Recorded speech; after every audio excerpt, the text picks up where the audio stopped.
What's going on, everybody? It's David from the 80s, and you're now entering the Cinema Chop Shop, so park your ass right there. And while you're there, don't forget to hit the like, the share, and the subscribe button. Also, if you check the link below, you see a Patreon account. You click it, you can become a member. All you got to do is try to recommend movies and music and trailers for me to react to. So click the damn Patreon link, homie. Anyway, so with that being said, we're here today. I know that there's a lot of confusion out there about the ending to the movie Candyman, the Jordan Peele produced, Nia DaCosta directed film. There's a lot of confusion out there. And for those of you who have not seen the movie, obviously this is an ending breakdown or ending explained video. So if you have not seen the movie, you might want to skedaddle right about now. So with that being said, let's go ahead and get into the ending. So the ending of the movie, we see Anthony's character being murdered by police, fulfilling the whole scenario that Domingo plotted up for him to become the new Candyman, right? And his girlfriend, Anthony's girlfriend, says the name 5 times in the mirror, summons Anthony back from the dead. He kills all the police officers. And in this one scene where she goes to look for him, she goes around the corner and she sees him killing a police officer, and Anthony, emerging as the new Phantom, starts to begin to walk towards her, and he has the bees all over his face. And once the bees have removed from the face, you see Tony Todd's original character, the Daniel Robitaille. His character emerges, his face emerges, and he says, "Tell everyone, right, about me. Tell everyone." And this is the idea that he wants the story to continue to be told, and that everybody's looking at that. That's the surface level thing, right? But I think personally it's bigger than that. This is Daniel, or Tony Todd's character, basically fulfilling the prophecy that was from the first movie. He wanted to kill baby Anthony in order to make his myth stronger, to solidify it, to make people talk about it, to make it, you know, a freaking super urban legend type deal, right? You know, he wanted it to be legendary, never forgotten, because that's the whole idea here. This myth gets forgotten time and time and time again. The Candyman myth was forgotten until Helen brought it up. Then it was then Sherman's character, that myth was forgotten until Anthony's character looked into it after Domingo told him about it. This myth is constantly lost within history. And then also the several other characters that are mentioned that became the Spectre Phantoms through time, they're forgotten also. This was Daniel's time to create a legacy that will never be forgotten. And either it's through the artwork that Anthony did, or it could just be from his girlfriend creating an exhibit about him, fulfilling, you know, the request that Anthony wanted in the first damn place.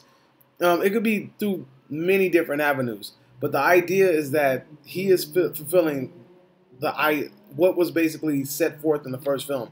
He wanted Anthony to die, and he wanted to be the taker of that life. And eventually that prophecy was fulfilled in this movie, because he took, basically, Anthony's life was taken and it became an urban legend itself, thus giving, I believe, Daniel back his presence. You get what I'm saying? Because when you look at this, the original will always be Daniel, aka Tony Todd's character. It will always be him. So eventually everything comes from him. You know, he can take the form of many different specters that have took the mantle. Or I think that it's one of those things where it can be shifted, just like it was shown in the movie where he's walking around a police car and you see the different faces just, you know, going and going and going and going and switching. But at the same time, they will always be based on the suffering of Daniel's character. But like I said, I think the main idea here is that the legacy was fulfilled within this movie. He got the witness, which was the girlfriend, who's going to tell everybody the story and pass it on, because Domingo's character was once the witness, and, you know, and Daniel's character is now, you know, the new Spectre. That's the only, like I said, the only reason I really get upset with this movie is because when you see the ending of the movie and Todd's character appears, you're kind of like, well, it would have made more sense if he was more present, right? And since we don't see him in the movie and he's not really present in the movie, and you don't get him into the end, even though it's a really cool pop, like you really like, oh hell yeah, dude, Tony Todd's here, man, tight. It's like you just don't get that satisfaction because now it doesn't make any sense, you know, unless now this is right here. This is just speculation. Unless Anthony's death meant Daniel's resurrection. Now, I had this idea that the hook that Domingo used was the one that was thrown on Helen's grave. How did it was retrieved from Helen's grave and, brought to the church or whatever and reused. And basically this dude, Anthony, was going to be the way that Daniel's character is resurrected after being somewhat smited by Helen, right? At least that's the way I look at it. That was kind of like my theory about Daniel using Anthony as a way to resurrect. But at the same time, we have to remember this is a hive now. These are several different characters. This is multiple legacies. But the idea was always Anthony and Helen were both the keys for his legacy to become immortal or to become stronger.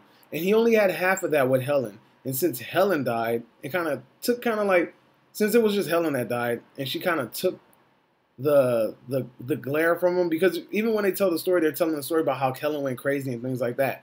They saw a different perspective. They didn't know how Daniel's character influenced Helen, They didn't know about that. They looked at it from a different perspective. Her own urban legend kind of got created on its own, But I digress. This video is kind of going on a lot longer than I thought because, this movie is a really big movie. It's a lot to dissect. It's a lot to unpack. And I'm just trying to do the best that I can. So, he needed both Helen's death and Anthony's death in order to become his legacy to become immortal, or his legacy to become stronger.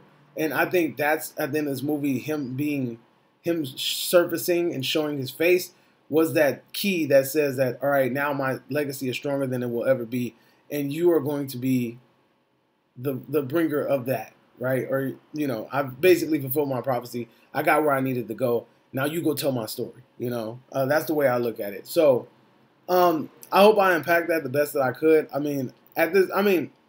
For sure, the idea is that Anthony was the missing piece to make his legacy stronger. That's for sure. Now, the whole idea about the hook and then him using Anthony as a vessel to be resurrected after his smiting from Helen, that's speculation. That's not like I don't think that's just me like spitballing an idea that I thought while I was watching the film. Is that what really happened? Maybe. I don't know. You tell me if you think so. But that's not necessarily the direction that I believe it was going. But definitely Anthony's character and Helen's death were both essential to Daniel ascending to urban legend legacy. And once Anthony's character died, dude, it basically became the snowball effect that would become the legend of the Candyman. So that's what I think. What do you guys think? If you agree or disagree, whatever the case may be, let me know in the comment section down below. And I'll see you guys next time. Adios, homies.